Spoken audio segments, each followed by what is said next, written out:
First and foremost, I want to give all glory, honor, and praises to Yahweh, Bahashem, Yahweh Shai, double honors to the apostle elders, a great millstone who rule well, and salutations to all you brothers out there pushing this word in love, truth, sincerity, and humility.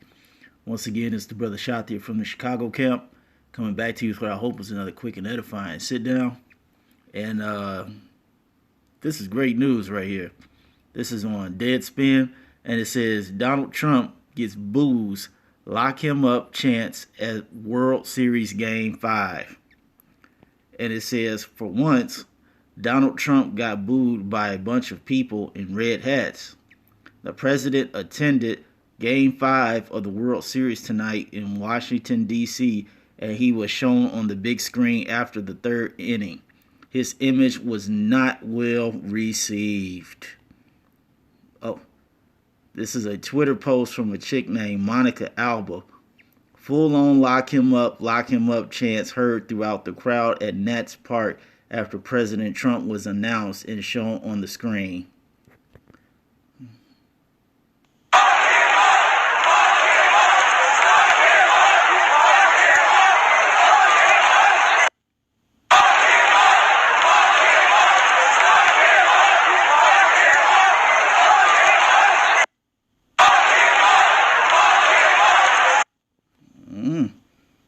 We have another one. Adam Longo. President Trump was booed loudly by the fans at Nats Park when he was shown on the big screen. Then came a loud chant, lock him up.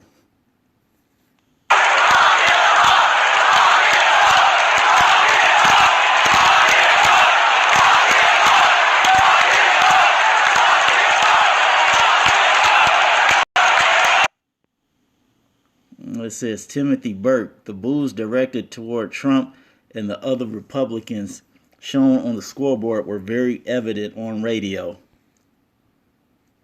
The season sold out a sea of red as the Nationals and Houston Astros are in Game 4 of the World Series. The Astros leading by a score of 2-0.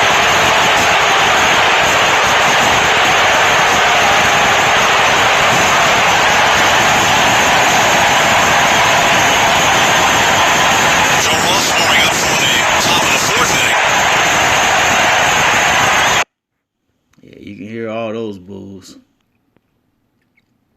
And it says, if you were wondering, Trump was at the game in the Washington suite with his political allies. Somebody says, God, I hope that lock him up chant burned its way into his insecure little facsimile of a soul, and we get a torrent of rage tweets about it tomorrow. Hook it to my veins. Yeah. Let me see. See if they got anything else.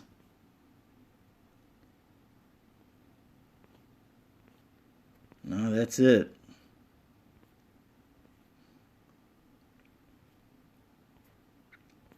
Yeah, that's it. So,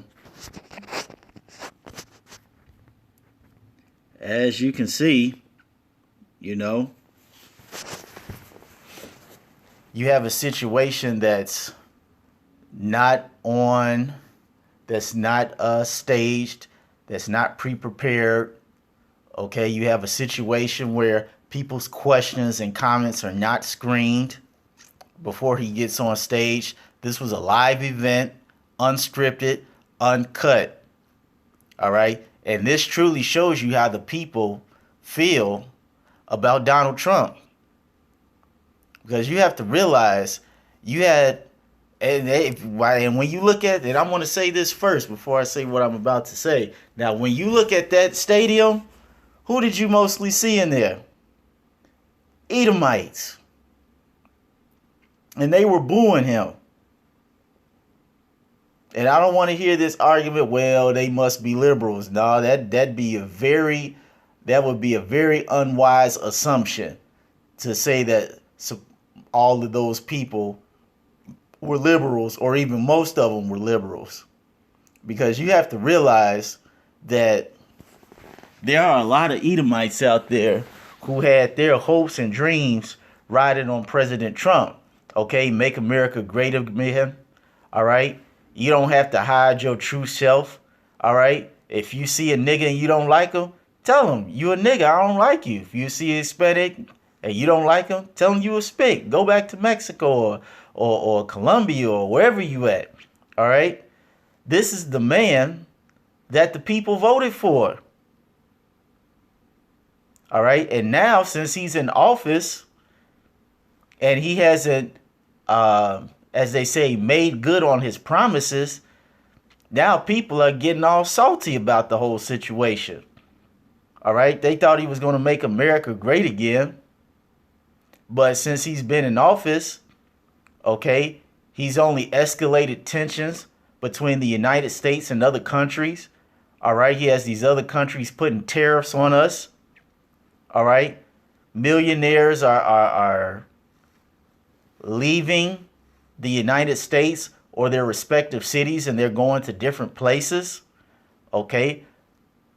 Farmers are losing their land, committing suicide. The opioid epidemic is off the chain. The troops haven't come back home, and he's about to continue this war. So Trump really has not made good on any of the promises that many of his fellow kinsmen have thought that he was going to fulfill. And so now, since he hasn't made good on his deal, now all these people are butthurt. And now they're angry and they're upset. And now they're just like, hey, man, we put our trust in you and now we can't stand you. And see, that leads me to this in Ecclesiasticus 10. I'm not going to make this long, make this short. It says, a wise judge will instruct his people, and the government of a prudent man is well ordered. All right, because when you have a man that follows the law, statutes, and commandment of Yahweh Ba'ashem Yahweh Shai, things run perfectly. I.e., King David, King Solomon. All right. Now, granted, King David had some rough patches, but he didn't stray away from the Lord, and the Lord kept him throughout all his difficulty. And he did such he dedicated his life so vigilantly for the Lord that he guaranteed that his son Solomon would have peace. And when Solomon reigned, we had peace. Okay? But when you have the wicked ruling, then everything, as the scriptures say, is turned upside down.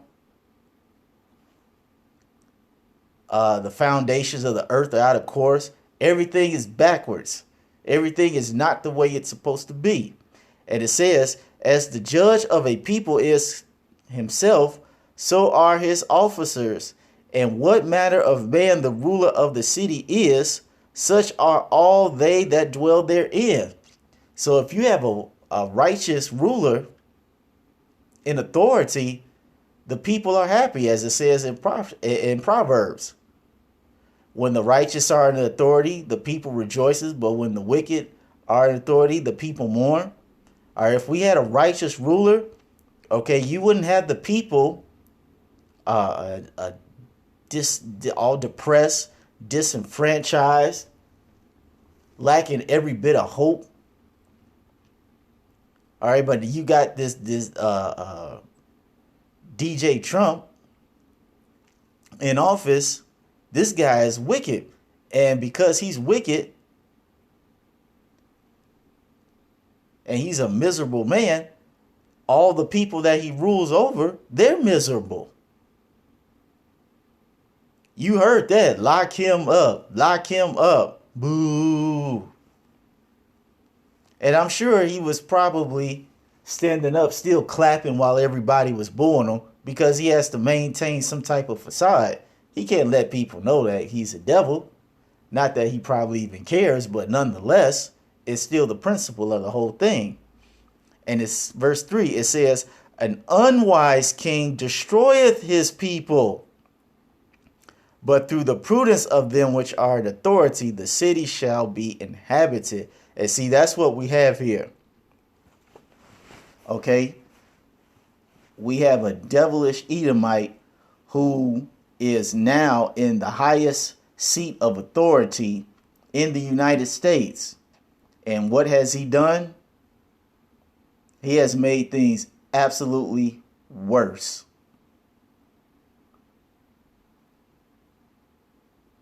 Okay?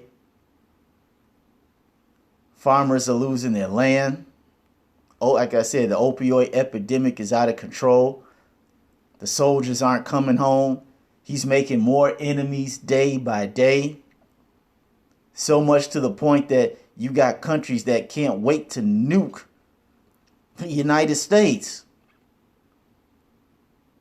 I mean, they've wanted to, a lot of countries have wanted to do it, but not as bad as they've wanted to do it now. I mean, this guy Trump has made sure that he pisses off every single nation across the entire world with his arrogancy, his pride, his reckless talk, and his reckless behavior. All right, he has single-handedly made sure that America and all its cohorts and the mentality is the most despised thing in this entire world.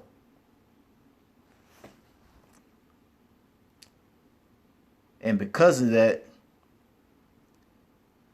now you have people that don't mess with Trump no more.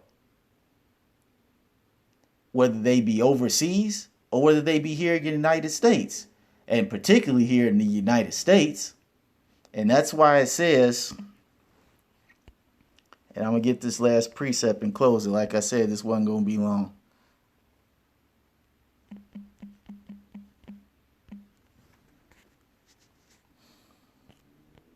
Let's go straight to the New Testament. Matthew 12:25.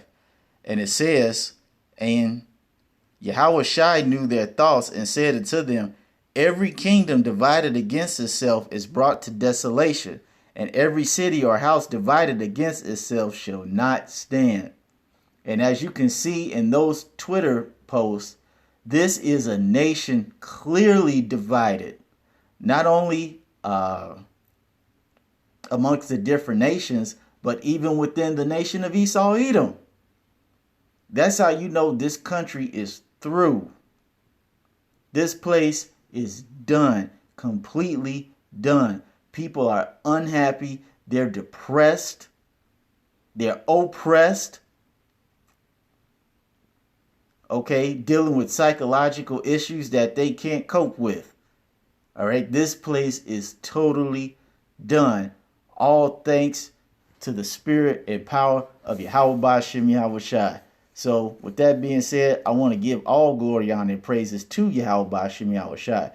Double honors to the apostle elders of Great Millstone who rule well, and salutations to all you brothers out there pushing this word in love, truth, sincerity, and humility. With that, we're going to say shalom.